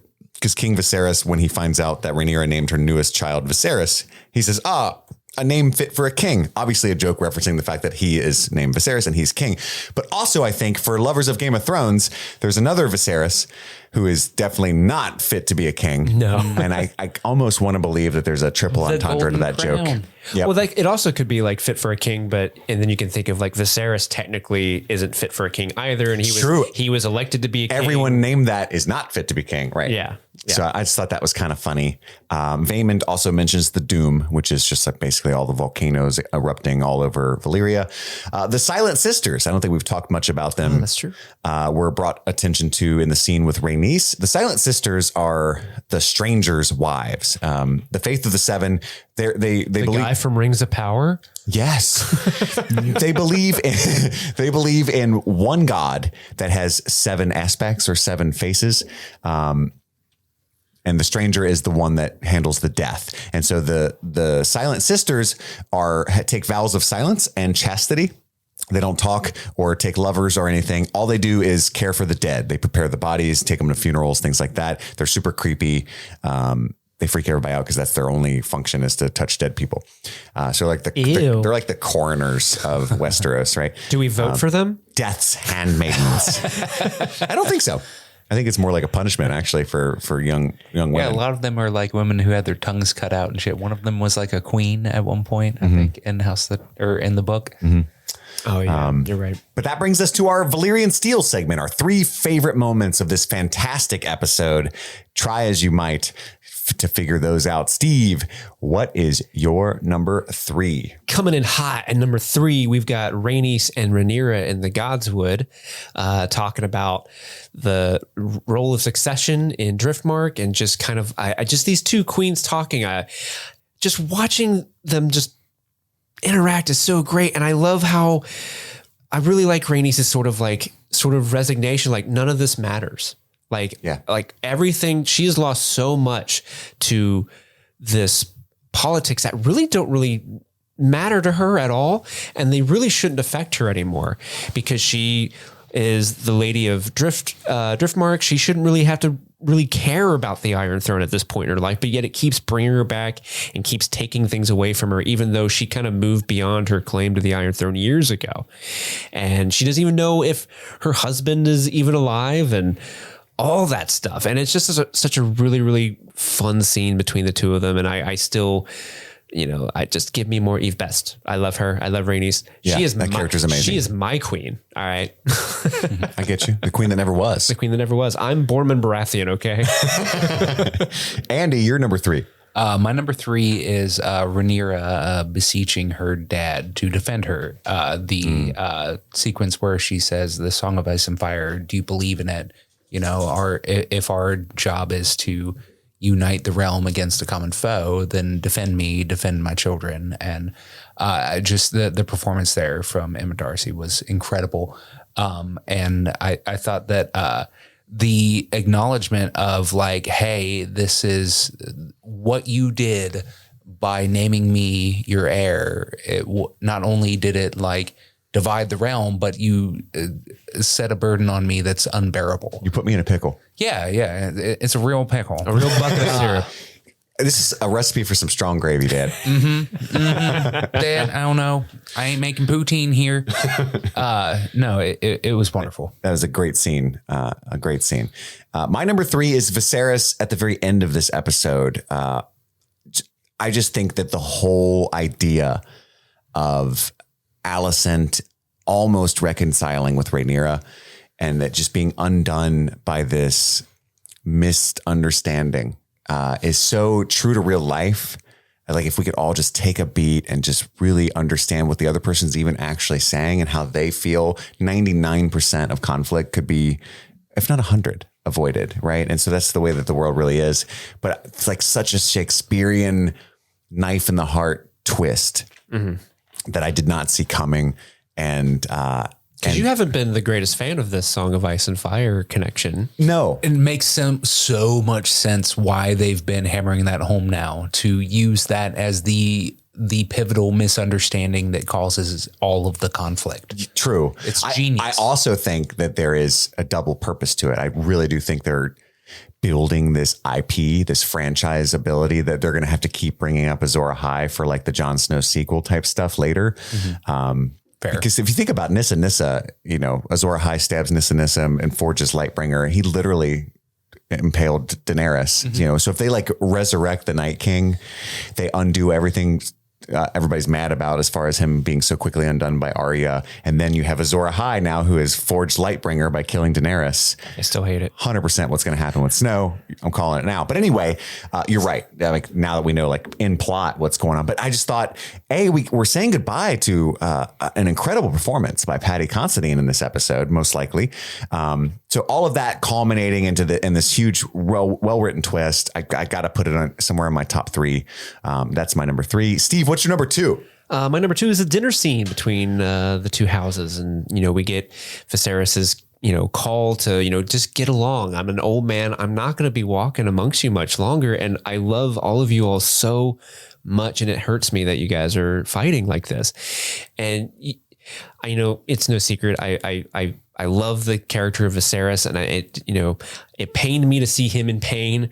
And I love that Daemon was so concerned with him, and I love that Rhaenyra and Alicent were able to reconcile, but for the briefest of moments, only to be undermined by their dumb kids. There were just so many great character moments. I really hope that thing you pointed out, Chris, with Otto is what they were going for, because I love that small detail of him not drinking. Oh, not taking a sip.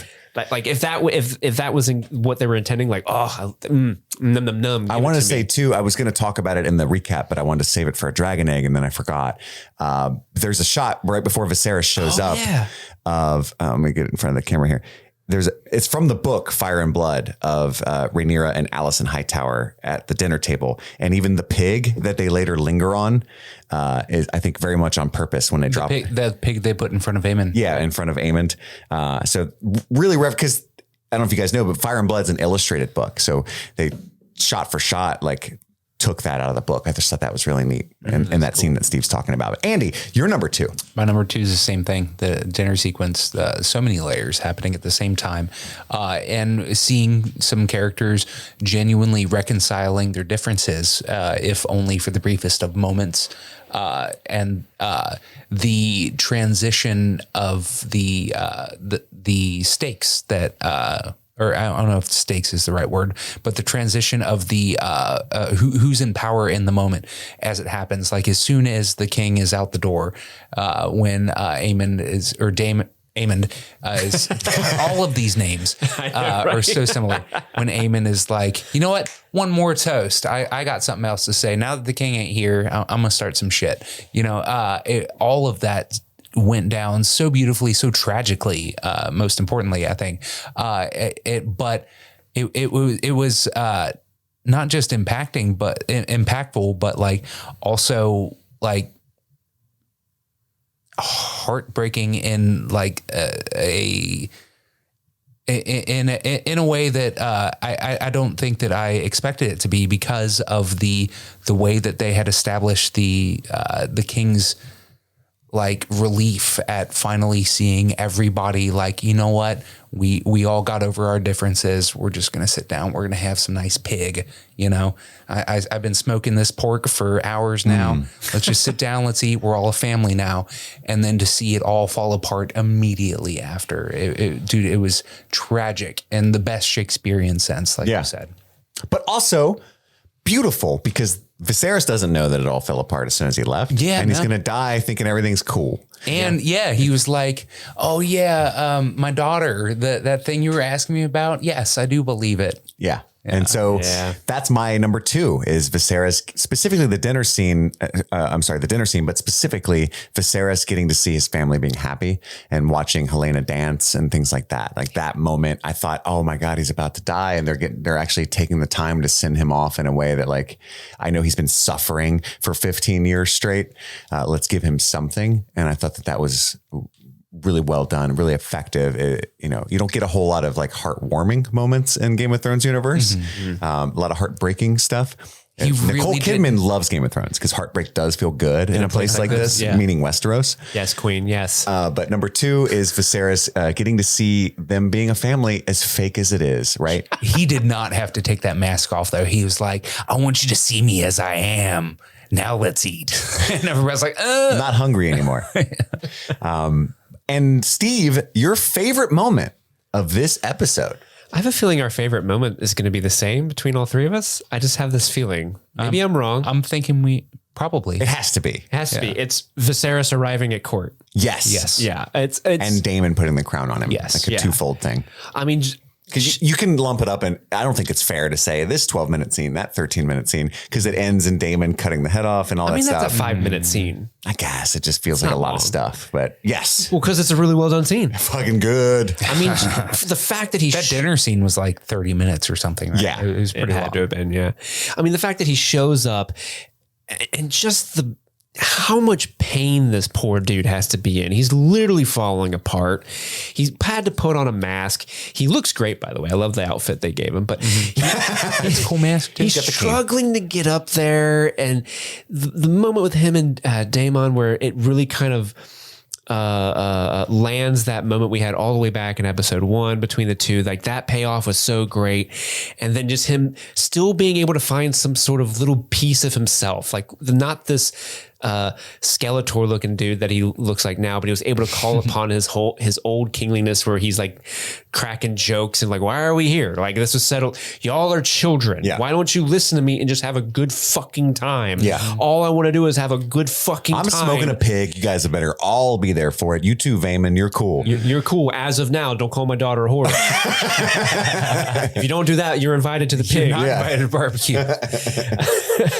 But yeah, and then all the way the crescendo of Vaemon getting his head cut off. It's just the cherry on top. Like you said earlier, Chris, there's very few moments in Game of Thrones that just feel fucking good. I'm going to watch this episode first thing in the morning again. Like when Arya killed the Night King, I always say like that was the most fist pumping moment of TV I've ever watched in my life, where I literally was like, yeah, and I'm like pumping my fist. I'm so excited. Now this isn't to that height, but when Viserys showed up and he's walking down that aisle, I wanted to fist pump so hard. Daddy's here. I had tears in my eyes because I was like, he's saving the day. Yeah. I love this. He deserved that moment. He did. Mm-hmm. I'll say something. I'm glad he got a good send off. I think I just realized something. Viserys got the redemption in this episode. Every bit of credit that he deserves. The level of redemption that Andy craves Ted to have. From Stranger Things. Fell upon Viserys in this episode. The failure father that finally gets his comeuppance, or not his comeuppance, but his due. His redemption, yeah. Redemption, He really did save the day. You're right. That scene was, I was crying. Andy got up to get another beer, and I think Steve was taking notes and Steve's hilarious when he was making it. And I'm over there like, and I was like, guys, I'm crying right now. I was walking backwards to the fridge. No, yeah, he didn't take his eyes off, but I mean, like, I don't know that anybody was as like Chris was openly weeping. Yeah. What I loved was when Steve glanced at me, got uncomfortable. Usually when Chris is like, I was weeping, I don't ever catch you weeping, but I'm like, he probably weeped. This episode, I literally looked over and I'm like, oh, he's going. But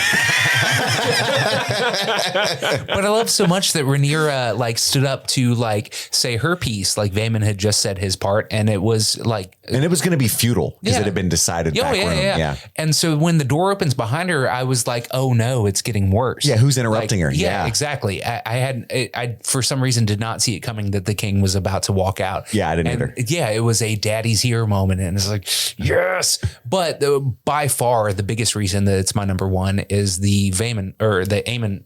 Who are the fuck? Aemon. Daemon killing Vaemon. Daemon, no, not Daemon killing Vaemon. Daemon helping him. Daemon helping Viserys up onto the throne. Yes. That is... We just had calling so much attention to the goofiness of the name similarities. The names are absurd. Not Daemon, Vaemon, or Aemond. It was... I made the joke while we were watching it that every time I've typed out Rhaenyra, it's been different. Like how I spelled it, and the sequence where I'm talking about Rhaenyra meeting Rhaenys and some other child with a similar Rhaena that's there also. It's a nightmare. Anyway, when Daemon, oh yeah, that was Rhaenys, Rhaena, and Rhaenyra in the Godswood. It was a nightmare. So I've been percolating the idea with making another D&D episode, but hot D themed, and one of the trivia categories I've been mulling about in my head has been Daemon, Aemon, Aegon, or Raymond. So that's going to be a blast. Anyway, when Matt Smith helped him helped Paddy Considine up the throne, it was the most brother loyal, wonderful familial moment of the series, not just Hot D, but Game of Thrones also. Yes. I loved it so much. That's like top 5 moments, even if you include crowning his brother. Oh my God. Even if you include the 8 seasons of Game of Thrones, it's like a top 5 moment for me. Yeah, it was beautiful. So anyway, that wraps up our coverage of episode 8. There's one last thing to do. Yeah, I was going to say, what are you doing? You jumping the gun. The Mummer's Dragon, our favorite performance of the episode. Tough decision, Steve. Yes. Who are you going with? I think we're all going to have the same one. I think we will too, but I need to shout out the people that I really was thinking of doing it or giving it to. Eve Best, of course. I've gushed about her a lot on this episode. Emma Darcy, they're continually great and just such a subtle, not flashy way, but they like bring everything that they're bringing to each scene they're in has been very just captivating. And like, can't wait to see what they do next. And Ewan Mitchell. I was just about to say Ewan Mitchell, that dude. The arrival of the character of Aemond in full form. Yes. The energy he brings to that character. There's like a crackling. If they don't put this man in a Star War, I'm going to riot. Can you imagine? Yeah. Do you see what I'm saying? Yo. Give that man a lightsaber. Give him a dude. You don't know what you just did to me. I'm not wrong, right? Give that man. This table just rose 6 inches. Steve's ready to rock on my side. Okay, 5.5. No, I think, always 2 there are. And I think he could be either the master or the apprentice in like a Knights of the Old Republic or something. I would love to see that. Nothing would make me happier. But yeah, he's amazing. Matt Smith's subtle character work and looks and nods, always on point. But at the end of the day, I have to give it to none other. Say it. than Patty Considine. Yes. You have to. You have to. 100%. It's the last chance we're going to be able to give it to him. And he earned it. This isn't a pity thing. Like, the performance of being rotting away from the inside, but also just loving your daughter so much and whatever. Easy. Like the easiest decision I've ever made in my life. Well, just think of like the arc of acting that this dude had to do over the course of 8 episodes. Yeah. Like, insane. Insane. He was like a vibrant dude that had a cut on his pinky and excited about the birth of his child, like making a hard decision or an insane decision about childbirth with his wife. And look at where he is now, and like everywhere that he has been in between, and especially in this episode. It was the culmination of like the themes that he established throughout the entire thing. Like, hey, I don't want fighting. I want I want to make everybody happy, and I just want everybody to be happy with me. And he got his fucking moment, at least for 5 minutes, and it was beautiful. Agreed. So here's to you, Patty Considine. I know you're listening. Congratulations on your winning the Streamy again. And we appreciate all of your hard work. Commercials like, here's to you, decrepit king, man. Yeah. But that's all the time we have for right now. My name is Chris. I'm Andy. And I'm Steve. And this is Streaming Things. Happy streaming.